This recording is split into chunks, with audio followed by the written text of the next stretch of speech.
Hello students, I am Ragini Singh from Electrical and Electronics Department, Madhyanchal Professional University, Bhopal.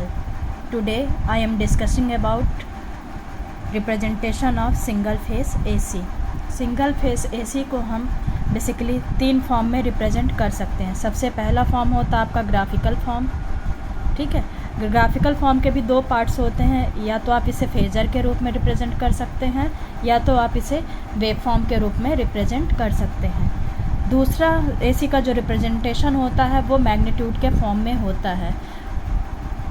Magnitude के form में हम कह सकते हैं, जैसे आप एक एग्जांपल लेते हैं, सभी लोगों से कहते हुए सुना है कि आपके घर में जो इलेक्ट्रिसिटी आती है वो 220 वोल्ट की आती है या 230 वोल्ट की आती है।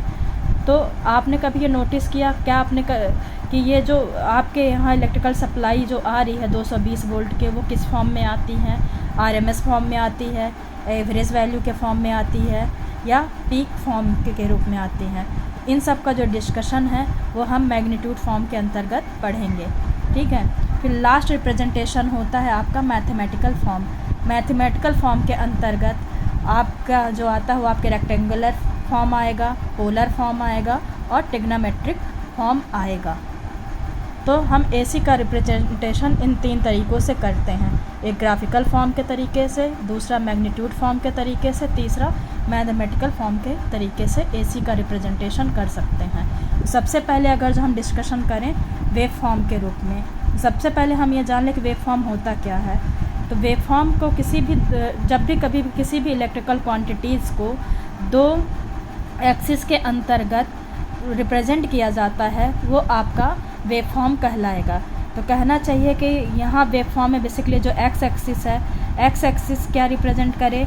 एक्स एक्सिस या तो फेस एंगल रिप्रेजेंट करे या तो फिर टाइम ड्यूरेशन रिप्रेजेंट करे। फेस एंगल आपका ओमेगा टी के रूप में रिप्रेजेंट करे और जो टाइम ड्यूरेशन है वो आपका सेकंड के रूप में रिप्रेजेंट करे। किसी भी क्वांटिटी के फेज एंगल या टाइम ड्यूरेशन को मान लीजिए एक्स एक्सिस रिप्रेजेंट करे और वाई एक्सिस किसी भी इलेक्ट्रिकल क्वांटिटी को मैग्नीट्यूड को रिप्रेजेंट करे। तो हम इससे क्या कर सकते हैं, किन्हीं भी 2 पॉइंट के थ्रू प्लॉट कर सकते हैं। किसी भी क्वांटिटी के इंस्टेंटेनियस वैल्यू को 2 वेव फॉर्म के रूप में हम प्लॉट कर सकते हैं। तो कह सकते हैं वेव फॉर्म बेसिकली 2 एक्सिस के बीच में हम 2 इलेक्ट्रिकल क्वांटिटी को रिप्रेजेंट करना ही आपका क्या कहलाएगा? वेव फॉर्म कहलाएगा।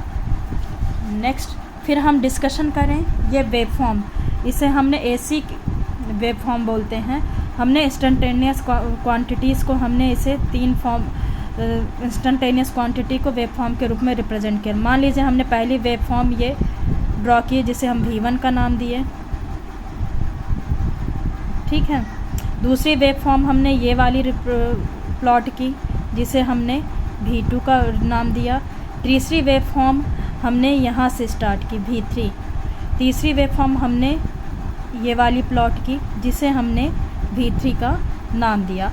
अब हम एक ही एक्सिस पे हमने क्या किया, मैक्सिमम वेव फॉर्म को क्या किया, प्लॉट किया। तो हम एक ही एक्सिस पे मैक्सिमम वेव फॉर्म तभी प्लॉट कर सकते हैं, उसकी कुछ कंडीशन होती है कि जब इनकी फ्रीक्वेंसी हमेशा सेम हो। सभी क्वांटिटीज़ की फ्रीक्वेंसी सेम होनी चाहिए। जितनी V1 की फ्रीक्वेंसी है उतनी ही V2 वेव फॉर्म की फ्रीक्वेंसी होनी चाहिए, उतनी ही V3 वेव फॉर्म की फ्रीक्वेंसी होनी चाहिए। तो फर्स्ट कंडीशन यही होती है। फिर सेकंड कंडीशन आपकी आती है लीडिंग एंड लैगिंग की। मान लीजिए हमने एक और ग्राफ प्लॉट किया। फर्स्ट ग्राफ आप ये देख लीजिए, V1 को प्लॉट किया, ये कंप्लीट। सेकंड ग्राफ हमने V2 को प्लॉट किया, ठीक। थर्ड ग्राफ हमने V3 का प्लॉट किया। तो हम अगर जो बात करेंगे फेस डिफरेंस, तो हम कंपेयर करें ग्राफ 1 में ग्राफ 2 में, तो आप देखेंगे फेस डिफरेंस। तो फेस डिफरेंस बता पाएंगे तो आप ये बोलेंगे कि केवल ग्राफ 1 ही है जो फेस डिफरेंस को क्या करता है, शो करता। ग्राफ 2 फेस डिफरेंस को शो नहीं करता। ऐसा क्यों होता है? क्योंकि आपको पता है कि फ्रीक्वेंसी क्या होती है कि जब किसी भी गिवन टाइम पीरियड में जो क्वांटिटी सबसे पहले मैक्सिमम वैल्यू दे दे वो आपकी क्या कहलाएगी,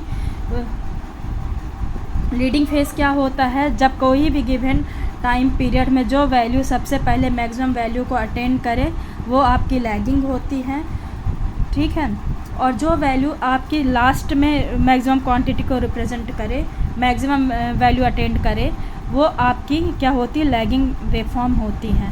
तो यहाँ पे हम देखेंगे कि जो V1 वेवफॉर्म है, यहाँ पे मैक्सिमम वैल्यू यहाँ V1 यहाँ पे अटेंड की है। V2 वेवफॉर्म पॉजिटिव मैक्सिमम यहाँ पे रिप्रेजेंट की है। V2 वेवफॉर्म जो पॉजिटिव मैक्सिमम यहाँ पे रिप्रेजेंट की है, और V3 वेवफॉर्म जो पॉजिटिव मैक्सिमम यहाँ पे अटेंड की है। तो हम इनका टाइम पीरियड का कैलकुलेशन करें तो टाइम पीरियड मान लीजिए ये T1 है, V2 का ये टाइम पीरियड ये T2 है, और V3 का टाइम पीरियड ये मान लीजिए T3 है। तो आप देख रहे हैं कि जो V1 वेवफॉर्म थी उसको मैक्सिमम वैल्यू अटेंड करने के लिए सबसे कम समय लगा है, ठीक है। उसके बाद T2 को मैक्सिमम वैल्यू कम, उसके बाद T2 को कम समय लगा और T3 को सबसे ज़्यादा समय लगा है। तो कह सकते हैं कि V1 वेवफॉर्म जो है वो लीड कर रही है V2 से, और V2 लीड कर रही है V3 वेवफॉर्म से, ठीक है। तो इस तरह हम कह सकते हैं, ये हो गई लीडिंग के फॉर्म में। लैगिंग में बोल सकते हैं कि V3 सबसे लैग कर रही है, फिर V2 लैग कर रहा है, फिर V1 लैग कर रहा है। इस तरह हम किसी भी वेवफॉर्म के थ्रू हम लीडिंग और लैगिंग की कंडीशन को बता सकते हैं। इन फेज़र 2 में देखिए V1 यहाँ पे देखिए इतना समय लगा, V2 का भी सेम, V3 का भी सेम, मतलब कहना चाहिए कि मैक्सिमम क्वांटिटी अटेंड करने के लिए तीनों का टाइम पीरियड सेम है। यहाँ पे T1 equal to T2 equal to क्या है, T3 है। मतलब किसी भी क्वांटिटी को V1 को, V2 को, V3 को, तीनों को मैक्सिमम तक पहुँचने के लिए एक ही समय लगा है। तो कह सकते हैं कि ये फेज डिफरेंस शो नहीं कर रहा है, क्योंकि इनका टाइम पीरियड सेम है और सेम समय पे ही उसने अपनी मैक्सिमम वैल्यू को अटेंड कर लिया है।